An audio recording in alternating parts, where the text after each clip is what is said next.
সম্মানিত মাস রজব মাস যাচ্ছে, এই রজব মাসের তাৎপর্যের আসল কারণটা আমরা বেশিরভাগ মানুষ জানি না। আমার যে ভাই উত্তর দিয়েছেন, আরও এক ভাই তার সাথে সায় দিয়েছেন, আরও কেউ কেউ একমত আছেন যে রজব মাসের তাৎপর্যের কারণ হলো এটা শবে মেরাজের মাস। ভাইরা আমার, এটাকে একেবারে উড়িয়ে দেওয়া যায় না যে এই মাসে মেরাজ হয় নাই, সেটা বলা যায় না। আমাদের নবী করিম সাল্লাল্লাহু আলাইহি সাল্লামের জীবনে মেরাজের ঘটনা ঘটেছে না ঘটে নাই? ঘটেছে। মেরাজের ঘটনা ঘটেছে, এটা নিয়ে সন্দেহ করবার কোনো সুযোগ নাই। কিন্তু কোন মাসে মেরাজ হয়েছে, কবে মেরাজ হয়েছে, এর তারিখ এবং সময় নিয়ে প্রায় 16টির বেশি মতামত ইতিহাসবিদদের মধ্যে আছে। তাহলে নিশ্চিত করে রজব মাসে 27 তারিখেই মেরাজ হয়েছে এটা চূড়ান্তভাবে নিশ্চিতভাবে বলার কোনো সুযোগ নাই। এটা হলো প্রথম কথা। দ্বিতীয় কথা হলো, অনেক ফুকাহা ইকরামের মতে রজব মাসে হয়েছে, অনেক মুহাদ্দিসিন, অনেক মুআররিখিন, ইতিহাসবিদদের মতে এই মাসেই হয়েছে। সেই জায়গা থেকে আপনি এই মাসকে মেরাজের মাস বলেন, তাতে এমন কোনো সুবিধা অসুবিধার ব্যাপার নাই। কিন্তু অসুবিধার জায়গাটা হলো এই মাসকে ওই মেরাজের মাস হিসেবে বিশেষ তাৎপর্যপূর্ণ মনে করাটা। হাদিসে কোথাও নবী সাল্লাল্লাহু আলাইহি ওয়াসাল্লাম এই মাসকে মেরাজের মাস বলে পরিচয় করার নাই। আমাদের সমাজে সুন্নাতের প্রচার যতটা হয়, বেদাতের প্রচার তার চাইতে বেশি হয়। রজব মাস এর চাঁদ দেখার সঙ্গে সঙ্গে পত্রপত্রিকায় সমস্ত মিডিয়া নিউজ হয় যে পবিত্র রজব মাসে চাঁদ দেখা গেছে, অতএব অমুক তারিখে শবে মেরাজ। শবে মেরাজ অমুক তারিখে, এটা কোনো বিশুদ্ধ হাদিস দ্বারায় সাব্যস্ত না। ইতিহাসবিদদের অনেকের মত আসছে, কিন্তু সেটাকে যতটা গুরুত্বের সাথে প্রচার করা হয়, রজব মাস যে সম্মানিত 4 মাসের একটা, ওইটাকে গুরুত্বের সাথে যদি প্রচার করা হতো, এইভাবে নিউজ করা হতো যে রজব মাসের চাঁদ দেখা গেছে, কোরআনের নির্দেশ অনুযায়ী সম্মানিত 4 মাসের একটি এটি, তাহলে মানুষ সঠিকটা জানতে পারতো। ঠিক না ঠিক? তাহলে সঠিক এবং শুদ্ধটা, কোরআনের বর্ণনা, কোরআনের শিক্ষাটা চর্চা নাই, আছে সেটা যেটা আসলে বিশুদ্ধ কোনো বর্ণনা দ্বারা প্রমাণিত না। ভাইরা আমার, এই জন্য আমাদের নিজস্ব উদ্যোগে দিন শিখতে হবে। দিন শেখার জন্য ওয়াজ মাহফিল একদিন আসলে যথেষ্ট হবে না। এর জন্য আপনাকে মসজিদের ইমাম সাহেবের মাধ্যমে বিভিন্ন দিনই শিক্ষা কোর্স আছে। তরুণরা আজকাল অনলাইনে অনেক ইসলামের বেসিক বিষয়গুলো শেখার জন্য কোর্স আছে, সেই কোর্সগুলো এনরোল করে ফেলতে হবে, সেগুলোতে এঙ্গেজ হয়ে যেতে হবে এবং দিনের বেসিক বিষয়গুলো শিখতে হবে। আল্লাহ তাআলা আমাদের সবাইকে আমলের তৌফিক দান করুন। যে মাসটিতে আমরা আছি এটা হলো রজব মাস, এবং রজব মাসের প্রায় অর্ধেক অতিবাহিত হতে চলেছে। রজব মাসের আর বাকি অর্ধেক বাকি আছে। রজব মাসের পরে আর একটা মাস শাবান, তারপরেই হলো রমজান। আমার জানতে চাওয়া হলো, রজব মাস কেন বেশি গুরুত্বপূর্ণ? এটা একটা গুরুত্বপূর্ণ মাস। এই রজব মাসটা কেন গুরুত্বপূর্ণ, তার গুরুত্বের কারণ কি? কারা কারা বলতে পারবেন? একটু হাত তোলেন। 2, 3, 4, 5, অল্প 5-6টা হাত মাত্র উঠল। মাশাআল্লাহ।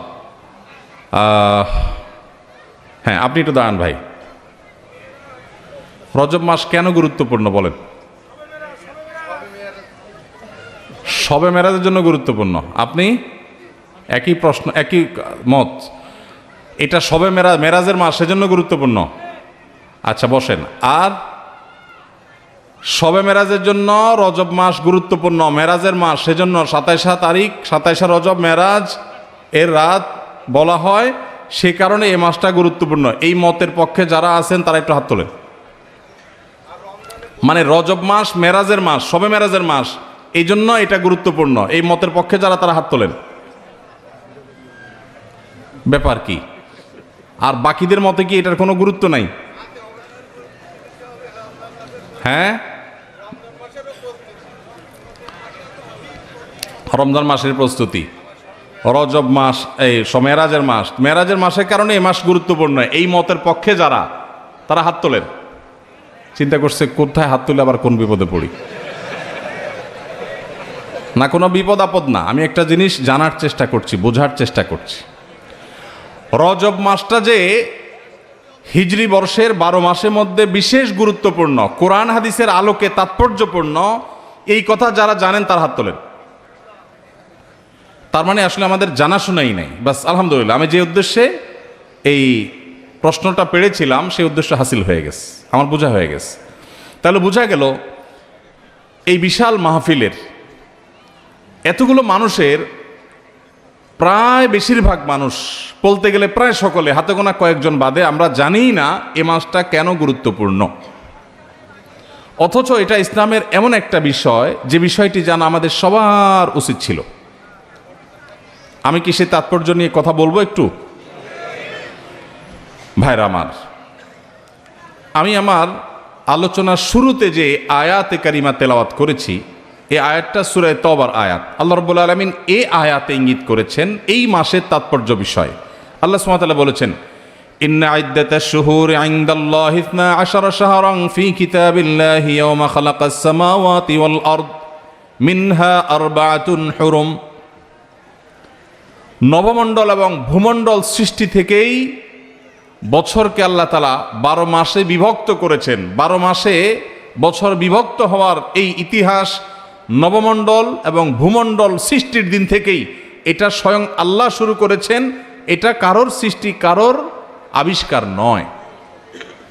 মিনহা আরবাআতুন হুরুম, আল্লাহর দেওয়া সেই 12 মাসের যে সংস্কৃতি বা ধারণা, গোটা পৃথিবীতে নানাভাবে সেটা মানুষ পালন করে। কোথাও ঈসাই বর্ষ পালন হয়, কোথাও বাংলা বর্ষ পালন হয়, কোথাও অন্য কোনো বর্ষ পালন হয়, বহু বর্ষ পৃথিবীতে প্রচলিত আছে। এর মধ্যে হিজরি বর্ষের 12 মাসের মধ্যে আল্লাহ তাআলা বলছেন মিনহা আরবাআতুন হুরুম, 4টি মাস আছে যে মাসগুলো মর্যাদাপূর্ণ মাস, সম্মানিত মাস। আল্লাহ তাআলা এই মাসগুলোকে মর্যাদা দিয়েছেন, সম্মান দিয়েছেন। সেই সম্মানিত যে 4 মাস, এই 4 মাস সম্পর্কে সহিহ বুখারীর হাদিসে নবী করিম সাল্লাল্লাহু আলাইহি সাল্লাম বলেছেন, সালাতুন মুতাওয়ালিয়াত, সেই সম্মানিত 4 মাসে 3টা হলো বাই সিরিয়াল, ধারাবাহিক। সে ধারাবাহিক 3 মাস হলো জিলকদ, জিলহজ, মুহররম। বলতে হবে সাথে, জিলকদ, জিলহজ, মুহররম। সিরিয়ালে মাসের কততম মাস? হিজরি বর্ষের কততম? 11, 12, 1। এই 3টা হলো ধারাবাহিক সম্মানিত 3 মাসের 3টা। অর্থাৎ আমরা যে রমজানের রোজা পালন করার পরে শাওয়াল আসে, এই শাওয়াল চলে গেলেই টানা ধারাবাহিকভাবে 3 মাস, এগুলো হলো সম্মানিত মাস। ওয়া রাজব ওয়া মুদর আল্লাযী বাইনা জুমাদা ওয়া শাবান, 4র্থ মাসটা হলো রজব মাস, যেটা জুমাদা সানি আর রজবের মধ্যবর্তী, শাবানের মধ্যবর্তী, অর্থাৎ এই যে মাসটাতে আমরা আছি এটা। তাহলে এটা হলো সম্মানিত 4 মাসের একটা। ভাইরা আমার, এই কথাটা এর আগেও যারা জানতেন, আগে থেকেই জানতেন যে রজব মাসটা সম্মানিত 4 মাসের একটা, এটা যারা আগে থেকে জানতেন তারা একটু হাত তোলেন। খুবই অল্প সংখ্যক মানুষ। তাহলে আজকের মাহফিল থেকে নেওয়ার মতো একটা জিনিস ইতিমধ্যে আমরা পেয়ে গেছি, সেটা হলো সম্মানিত 4 মাস বছরের রমাদানটা সবচেয়ে সেরা, সেটার কোনো আলোচনা নাই, সব কিছুর ঊর্ধ্বে। রমজান মাসের পরে হিজরি বর্ষের 4টি সম্মানিত মাস আছে। এই 4টি সম্মানিত মাসের মধ্যে 3টা ধারাবাহিক, জিলকদ, জিলহজ, মুহররম, আর 4র্থ মাসটা হলো রমজান মাসের আগের মাস, অর্থাৎ যে মাসটাতে আমরা এখন আসি, রজব মাস, এই মাসটা। তাহলে এই ইলমটা, এই কোরআনের ধারণাটা, এটা আজকে থেকে নিয়ে যাব ইনশাআল্লাহ। এই ইলমটা নিলে লাভ হবে কি?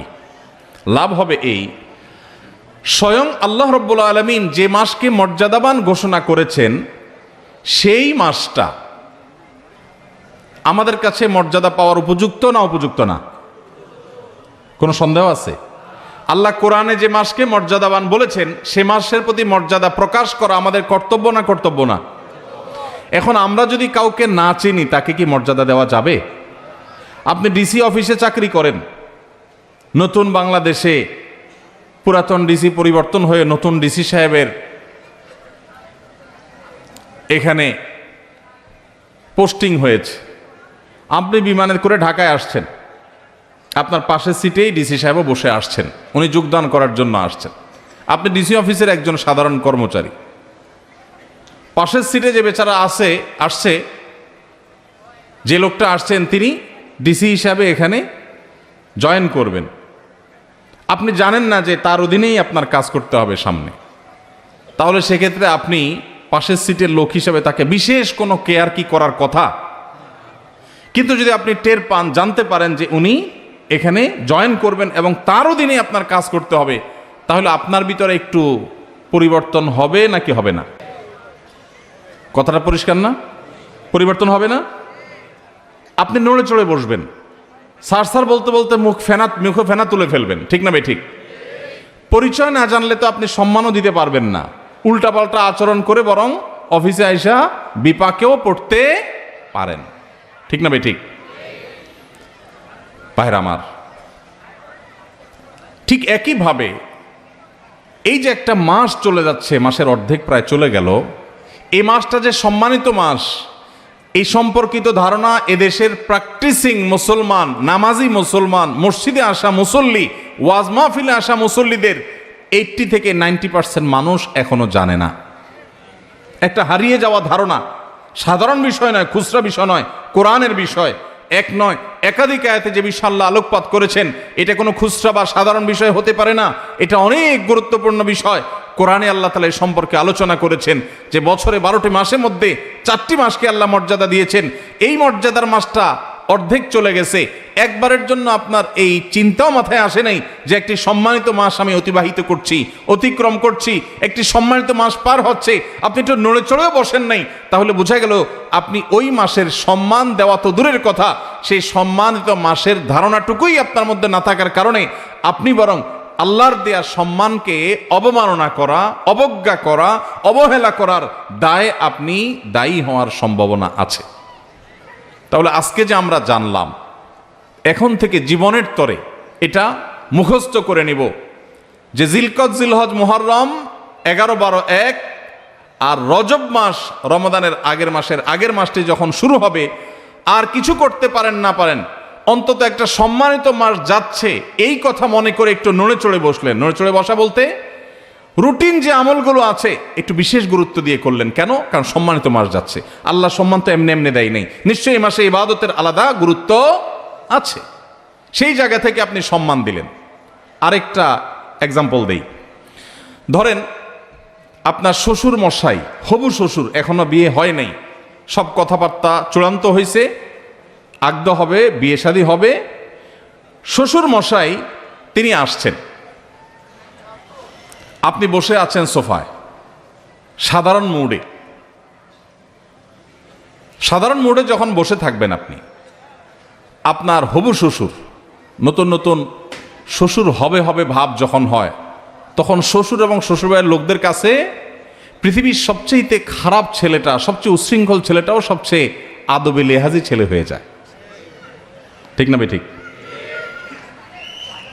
বিয়ের দিন জামাই হিসাবে যখন যায়, এলাকার সবচাইতে বাজে ছেলে যেটা, সেও দেখবেন এত সুন্দর ইনোসেন্ট, এত সুন্দর নম্র ভদ্র আদবে লেহাজি সাইজা নাটক করে হলেও সেখানে ওই মুড এসে যাওয়ার চেষ্টা করে, ঠিক না ঠিক?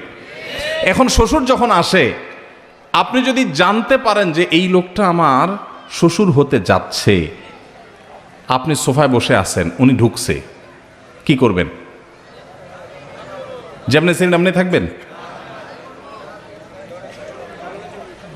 লাভ দিয়ে উঠার চেষ্টা করবেন, ঠিক না ঠিক? আব্বা বলবেন না আঙ্কেল বলবেন, এটা নিয়ে টেনশনে পড়ে যাবেন, ঠিক না ঠিক? নড়ে চড়ে উঠবেন। আর যদি অন্য সাধারণ মানুষ আসে, চিনেন না, তাহলে হয়তো আপনি ড্যাম কেয়ার ভাবে বসে থাকবেন। রজব মাস প্রবেশ করার পর আপনি যদি জানেন যে একটা সম্মানিত মাস প্রবেশ করেছে, আল্লাহ সম্মান দিয়েছেন, সাথে সাথে আপনি নড়ে চড়ে বসবেন। নড়ে চড়ে বসা কি? অন্য সময় ফজর নামাজের জামাতে গাফিলতি হলেও রজব মাস যাচ্ছে এই কথা মনে করে তাড়াতাড়ি মসজিদে চলে যাবেন, কারণ সম্মানিত মাস যাচ্ছে, আল্লাহ সম্মান দিয়েছেন।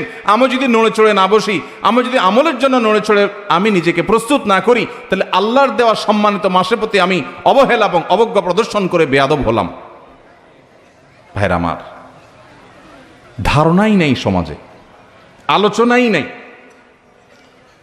মসজিদের ইমাম সাহেবদের প্রতি আমার অনুরোধ, সম্মানিত মাসগুলো যখন আসবে প্রতিটা মসজিদে মসজিদে এ সম্পর্কে আলোচনা করবেন, আলোকপাত করবেন, আমাদের ভাইদেরকে ধারণা দিবেন। অনেক ভাই আছেন 50-60 বছরের মুসলমান, তার জীবনে 50 বার সম্মানিত মাস এসেছে, একটি বারের জন্য তিনি কেয়ারও করেন নাই, জানেনও না, তার মাথায় আসেই নাই রজব কি আর জমাদুস সানিয়া কি, কোনো পার্থক্য নাই, কোনো ব্যবধান নাই, কোনো ভাবলেশ নাই। এর মানে হলো আল্লাহর দেয়া সম্মানিত মাসের প্রতি সম্মান প্রদর্শন আমি করলাম না, অবজ্ঞা করলাম। এটা সুস্পষ্ট আল্লাহর দেওয়া মর্যাদার প্রতি অবজ্ঞা, অসম্মান এবং বেয়াদবি। ভাইরা আমার, তাহলে এখন থেকে সম্মানিত মাস যখনই আসবে, এই মাসকে সম্মানিত মাস হিসাবে আমরা একটু কেয়ার করব, চেষ্টা করব না ইনশাআল্লাহ? সেদিন কোনো এক ভাইয়ের সাথে দেখা, হঠাৎ করে আমার অফিসে এসছেন, ভাই কানাডা থাকেন। তো আমরা যখন নাস্তা অফার করলাম, সবাই নাস্তা খাচ্ছি, উনি বলেন আমি রোজা আছি। তাই আমি বললাম কি উপলক্ষে রোজা আজকে? সোম না, বৃহস্পতি না, আইয়ামে বীজ না, হঠাৎ করে আজকে এই মঙ্গলবারে কিসের রোজা? তুমি বললেন না, কোনো মাসনুন রোজা না, যেহেতু সম্মানিত মাস রজব যাচ্ছে, সম্মানিত মাস উপলক্ষে রোজা রাখার কোনো স্পেশাল নির্দেশ নাই হাদিসে কোরআনে, কিন্তু আমি নিজে থেকে একটু নফল হিসাবে এটা রাখছি। একে তো শীতকাল, এই সময় নবী সাল্লাল্লাহু আলাইহি ওয়াসাল্লাম রোজা রাখার জন্য উৎসাহ দিয়েছেন, আবার সম্মানিত মাস আল্লাহ সম্মান দিয়েছেন, সেজন্য আমি নিজের উদ্যোগে সুন্নাহ হিসাবে না, একটু নফল আমল করার চেষ্টা করেছি। আমার দিলটা শীতল হয়ে গেছে শুনে। উপস্থিত যারা ছিল সবাইকে বললাম, দেখেন, এটাকে বলা হয় কোরআনের শিক্ষা, এটাকে বলা হয় হাদিসের শিক্ষা। ওয়াজ মাহফিল শুনতে শুনতে কান ঝালাফালা করে ফেললাম, একেবারে ওয়াহ কি ওয়াজ হয়েছে, কি ওয়াজ শুনলাম, এই সমস্ত ওয়াহ আর আহ বলে চলে গেলাম, কিন্তু কিছু শিখতে পারলাম না। জীবনে কোনো পরিবর্তন হলো না, কোনো চেঞ্জ আসলো না, কোনো আমল আসলো না, কোনো বদামল ছাড়া হলো না। এটা কখনো দ্বীনের শিক্ষা অর্জন হতে পারে না। এই জন্য ভাইরা, আজকের মাহফিল থেকে আমরা যে এ সম্পর্কে নিজেরা এই ইলমকে আমল করব, চর্চা করব যখন সম্মানিত মাস আসে, এবং নিজের পরিবারের সদস্য বন্ধু বান্ধবের মধ্যে এই বিষয়গুলো শেয়ার করব যে সম্মানিত মাস সম্পর্কে ধারণা সম্পর্কে তোমার জানা আছে কিনা বন্ধু, চলো আমরা আলোচনা করি। কোরআনে আল্লাহ তাআলা সম্পর্কে বলেছেন, শেয়ার করা যাবে তো ইনশাআল্লাহ? আল্লাহ তাআলা আমাদের সবাইকে এই সম্মানিত মাস সম্পর্কে যে ধারণা বিলুপ্ত হয়ে যাচ্ছে সমাজ থেকে, কোরআনের আমল, সাধারণ খুচরা বিষয় না, অথচ হারিয়ে যাচ্ছে, ধারণাই নাই, এই গোটা প্যান্ডেলের মধ্যে 2-4-5 জন ছাড়া বাকিরা আমরা জানি না। তাহলে এটা সম্পর্কে আমরা চর্চা, আলোচনা, আমল বাড়াবো তো ইনশাআল্লাহ? এবার আসেন, সম্মানিত মাসে আমরা কি করব? ভাইরা আমার, সম্মানিত এই মাসগুলোতে স্পেশাল বা বিশেষ কোনো একটি করণীয় আলাদা করে কোরআন হাদিসে কোথাও আসে না যে এটা করতে হবে। বিশেষ কোনো নামাজ নাই, বিশেষ কোনো রোজা নাই। আরবে জাহিলি যুগের মানুষরা রজব মাসে অনেক কিছু করত। এখনও আরবে রজব মাসে ওমরা করাকে বিশেষ ফজিলতপূর্ণ মনে করা হয়, এটাকে বলা হয় ওমরায়ে রজবিয়া। রজব মাসে একটা বিশেষ পশু জবে হতো জাহিলি যুগে, সেটাও নবী সাল্লাল্লাহু আলাইহি ওয়াসাল্লামের হাদিসে উঠে এসেছে। মুসলমানদের জন্য রজব মাসে বা সম্মানিত মাসে করার মতো আলাদা কোনো আমলের কথা কোরআন হাদিসে বলা হয়নি। তবে আল্লাহ রাব্বুল আলামিন যেহেতু এই মাসগুলোকে মর্যাদা দিয়েছেন, এজন্য রুটিন যে আমলগুলো আছে, যেগুলো আমরা অন্য মাসেও করি, সেগুলো এই মাসগুলোতে সম্মানিত মাস হওয়ার কারণে বিশেষ গুরুত্বের সাথে করব। 5 ওয়াক্ত নামাজ 12 মাসই পড়তে হবে। রমজান আসলে যেরকম তার বিশেষ গুরুত্ব আসে, সম্মানিত মাসের কারণে ওই 5 ওয়াক্ত নামাজকে আমরা বিশেষ যত্ন সহকারে আদায় করব ইনশাআল্লাহ।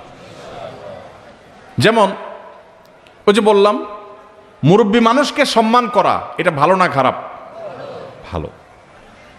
হারিয়ে যাচ্ছে, আদব লেহাজ হারিয়ে যাচ্ছে, কিন্তু মুরব্বী মানুষ, তাকে দেখে শ্রদ্ধা করা, এটা আমাকে ইসলাম শিখিয়েছে। পশ্চিমাদের অপসংস্কৃতির করাল গ্রাস এবং থাবা আমাদের যুব সমাজকে ধ্বংস করে দিচ্ছে। আমরা আমাদের শৈশবে দেখেছি, কোনো মুরব্বী যদি রাস্তার এক পাশ দিয়ে আসতেন, অপর পাশ দিয়ে স্কুল কলেজে পড়ুয়ার তরুণরা, মাদ্রাসা তো বটেই, স্কুল কলেজের ছেলেফেলেরা পর্যন্ত রাস্তার এক পাশে কাচুমুচু হয়ে দাঁড়িয়ে শ্রদ্ধা ভরে সালাম নিবেদন করতেন, আসসালামু আলাইকুম বলে। আর এখন পারলে গায়ের উপর উঠে। ঠিক না ঠিক? ভাইরা আমার, এই জায়গা থেকে আমাদের নৈতিক অধঃপতন হয়েছে না উন্নতি হয়েছে? মনে রাখবেন, নবী সাল্লাল্লাহু আলাইহি ওয়াসাল্লাম বলেছেন, মা মিন শাইইন ইউদাউ ফিল মিজালি ইয়াউমাল কিয়ামাতি আথকালু মিন হুসনিল খুলুক। আবু দাউদ তিরমিজির বর্ণিত হাদিস। নবীজি বলেছেন, কিয়ামতের ময়দানে বান্দার উত্তম আখলাক, উত্তম আচরণের চাইতে ভারী কোনো ওয়েটফুল কোনো আমল কিয়ামতের ময়দানে মিজানে পাল্লা আর উঠবে না। আচরণের সৌন্দর্য, আপনি নফল আমল করলে আল্লাহকে যতটা খুশি করতে পারবেন, আখলাক সুন্দর করলে তার চেয়ে বেশি খুশি করতে পারবেন।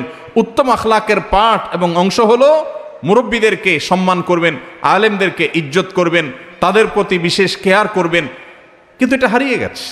তো আমি যেই কথাটা বলছিলাম, ধরুন যে কোনো মুরব্বীকেই সম্মান করা, ইজ্জত করা, এটা ইসলামের নির্দেশ। নবী সাল্লাল্লাহু আলাইহি ওয়াসাল্লাম বলেছেন, মাল্লাম ইউআক্কির কাবীরানা, যে ব্যক্তি আমার উম্মতের বড়দেরকে, সিনিয়রদেরকে, বাপের বয়সী মানুষদেরকে শ্রদ্ধা করে না, ফালাইসা মিন্না, সে আমার উম্মত হতে পারে না। তো এই যে সতর্ক নবী সাল্লাল্লাহু আলাইহি ওয়াসাল্লাম করেছেন, এই জন্য যে কোনো মুরব্বী, বাপের বয়সী বা বয়সে বড়, তাদেরকে শ্রদ্ধা করতে হয়। এটা ইসলামের শিক্ষা।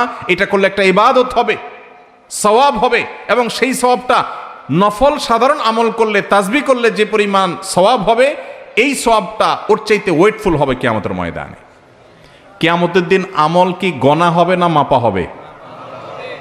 কি ভাই, আমল কি গণবে ফেরেশতারা না মাপবে? তাহলে আমাদের আমলের সংখ্যা বাড়ানো দরকার না ওয়েট বাড়ানো দরকার? ওয়েট যদি বাড়াইতে হয়, আচরণ সুন্দর করতে হবে। এখান থেকে একজন বক্তব্য দিচ্ছে, আপনি বলছেন বসেন বসেন, আচরণটা কি সুন্দর হলো না অসুন্দর হলো? রাগ করছেন? ওয়াজ মাহফিলে এসে যদি নিজেদের সংশোধন না হয়, তাহলে লাভ কি? একটা ভুল দেখার পর যে ভুলটা যদি ভাই হিসাবে ধরায় না দেই, তাহলে শুধু আপনাদেরকে পাম্পটে দিয়ে আমি ওয়াজ দিয়ে চলে গেলাম। এই ওয়াজের কোনো লাভ আছে? ভাইরা আমার, তো যেটা বলছিলাম, একজন সাধারণ মুরব্বীকে আপনি দেখে শ্রদ্ধা করলেন, এটার একটা গুরুত্ব আছে। কিন্তু ওই একই মুরব্বী যদি মুরব্বী প্লাস হবু শ্বশুর হয়, গুরুত্বটা কি বাড়বে না কমবে? বাড়বে। তাহলে আপনি সাধারণ মুরব্বীকে দেখে রেসপেক্ট করবেন, আর মুরব্বী প্লাস হবু শ্বশুর যদি হয়, তাহলে রেসপেক্টের পরিমাণটা আরও। ঠিক একইভাবে অন্য যে কোনো মাসে 5 ওয়াক্ত নামাজ আপনি পড়বেন, রজব মাস সম্মানিত মাস আসছে, সেজন্য আপনি ওই 5 ওয়াক্ত নামাজের গুরুত্ব আরও বাড়িয়ে দিবেন। আমি কি বোঝাতে পেরেছি আপনাদেরকে? আপনাদের কাছে কি বিষয়টা পরিষ্কার হয়েছে যে রজব মাসে কি করতে হবে? রুটিন যে কাজগুলো আছে, ভালো কাজগুলো আছে, সেগুলো এ মাসে আরো যত্ন সহকারে করতে হবে। কেন? সম্মানিত মাস যাচ্ছে, আপনি কোরআন তেলাওয়াত প্রতিদিন করেন, মাশাআল্লাহ, আল্লাহ আপনাকে তৌফিক দিয়েছেন। রজব মাস এটা চিন্তা করে কোনোদিন একটু অলসতা লাগলে মনে মনে নিজেকে বলতে হবে যে না, সম্মানিত মাস যাচ্ছে, অতএব আমাকে বিশেষ গুরুত্বের সাথে কোরআন তেলাওয়াত করতে হবে। তাহলে রজব মাসে কি করবো, এটা পরিষ্কার হয়েছে। আরেকটা করণীয় হলো, আল্লাহ রাব্বুল আলামিন কোরআনে কারিমে বলেছেন সূরা তওবা, যে আয়াতটি আমি তেলাওয়াত করলাম এখানে, যালিকাদ দীনুল কাইয়্যিম ফালা তাজলিমু ফীহিন্না আনফুসাকুম, এই সম্মানিত মাসগুলোতে তোমরা নিজেদের প্রতি নিজেরা অবিচার করিও না, নিজেদের প্রতি নিজেরা জুলুম করিও না। তার মানে পাপাচার করে এই সম্মানিত মাসে, যে মাসকে আল্লাহ সম্মান দিয়েছেন, এই আল্লাহর দেওয়া সম্মানিত মাসে গুনাহের কাজ করে নিজের পা নিজে কুঠারাঘাত করো না। কুঠারাঘাত যে করেছ, এটা তো দুনিয়ার কুঠারাঘাত না যে দেখা যাবে রক্ত বের হবে। বুঝবা কিয়ামতের দিন যে আল্লাহর দেয়া সম্মানিত মাসে অপরাধ করে, গুনাহে লিপ্ত হয়ে নিজের আমল বরবাদ করেছো, ইমান বরবাদ করেছো। এজন্য খবরদার, সম্মানিত মাস আসলে নিজের প্রতি নিজে গুনাহের মাধ্যমে অবিচার করবা না। এই আয়াতের আলোকে ইমাম ইবনে কাসির রাহিমাহুল্লাহ সহ অন্যান্য মুফাসসিরগণ বলেছেন যে এর মানে হলো সম্মানিত মাসগুলোতে গুনাহ থেকে বাঁচার ব্যাপারে, বিরত থাকার ব্যাপারে বিশেষ যত্ন নিতে হবে। ওই যে একটু আগে যেটা বললাম, সেটাকে আবারও আমরা অন্যভাবে বোঝার চেষ্টা করি। ধূমপান করা ভালো কাজ না খারাপ কাজ? খারাপ কাজ। আপনারা তো কেউ করেন না, খারাপ কাজ যেহেতু কেউ তো করেন না। মাশাআল্লাহ, সব ফেরেশতা, ওয়াজ আর করার দরকার কি? এত নেককার মানুষ তারা, মাশাআল্লাহ। ধূমপান করা খারাপ কাজ, শ্বশুরের সামনে করা ডাবল খারাপ। একে তো খারাপ কাজ, আবার শ্বশুরের সামনে বিড়ি খেয়ে, সিগারেট খেয়ে ধোঁয়া ছাড়া, এটা হলো একটা আস্ত বেয়াদবি। ঠিক না ঠিক? ঠিক একইভাবে সারা বছর গুনাহের কাজ করা খারাপ কাজ, কিন্তু সম্মানিত মাস আসার পর যদি কেউ গুনাহের কাজ করে, তাহলে সেটা ডবল খারাপ কাজ। আমি কি বোঝাতে পেরেছি ভাইরা আমার? তাহলে আসেন, রজব মাসের আজকে 14তম তারিখ গেল, আজকে সন্ধ্যা থেকে 15তম তারিখ শুরু হয়ে গেছে। এই মাসের বাকি যে 15 দিন আছে, আমরা যে যে গুনাহে লিপ্ত, কেউ ফেসবুকে হারাম জিনিস দেখি, কেউ বিড়ি সিগারেট খাওয়ার বদভ্যাস আছে, কেউ মুখ দিয়া গীবত শেকায়েত করা, গালিগালাজ করা, খারাপ কথা বলার বদভ্যাস আছে, যে যে গুনাহে লিপ্ত, এই সম্মানিত মাসের প্রতি সম্মান দেখিয়ে সেই গুনাহগুলো থেকে বেঁচে থাকার জন্য বিশেষ যত্ন নেব, চেষ্টা করা যাবে না ইনশাআল্লাহ? আল্লাহ তাআলা আমাদের সবাইকে আমলের তৌফিক দান করুন। ভাইয়েরা আমার, সাদা মাঠা কথা কিন্তু অত্যন্ত দরকারি। কোরআনের নির্দেশ হারায় গেছে, আলোচনা নাই, পর্যালোচনা নাই, সেটা আবার নতুন করে আমরা স্মরণ করালাম। আল্লাহ তাআলা আমাকে আপনাকে আমাদের সবাইকে আমলের তৌফিক দান করুন। সম্মানিত মাসের করণীয় হলো রুটিন কাজগুলো বিশেষ গুরুত্বের সাথে করা, পাপাচার থেকে বেঁচে থাকার জন্য বিশেষ যত্নশীল হওয়া। আর আল্লাহ রাব্বুল আলামিন এই মাসে যুদ্ধ বিগ্রহ সম্পর্কে বলেছেন, ইয়াসআলুনাকা আনিশ শাহরিল হারামি কিতালিন ফীহ। সম্মানিত মাসগুলোতে যুদ্ধ বিগ্রহ করা যাবে কিনা আপনাকে জিজ্ঞাসা করে হে রাসূল, তারা বলে দিন, কুল, হে রাসূল আপনি তাদেরকে বলে দিন যে এই মাসে যুদ্ধ বিগ্রহ করা কবিরা গুনাহ। এই আয়াত সম্পর্কে অবশ্য মুফাসসির এবং ফুকাহায়ে কেরামের নানান আলোচনা আছে, যেটা রহিত হয়ে গেছে নাকি আছে। তবে আমরা যেহেতু সৈনিক না, যুদ্ধ বিগ্রহ করি না, সম্মানিত মাসের সম্মানে আমরা মিনি যুদ্ধ যেগুলো ঘরে ঘরে, দোকানে দোকানে, রাস্তাঘাটে, অফিস আদালতে করি, অর্থাৎ ঝগড়াঝাটি, সেগুলো সম্মানিত মাস উপলক্ষে আমরা পরিহার করবো ইনশাআল্লাহ। চেষ্টা করা যাবে তো? আল্লাহ তাআলা আমাদের সবাইকে আমলের তৌফিক দান করুন।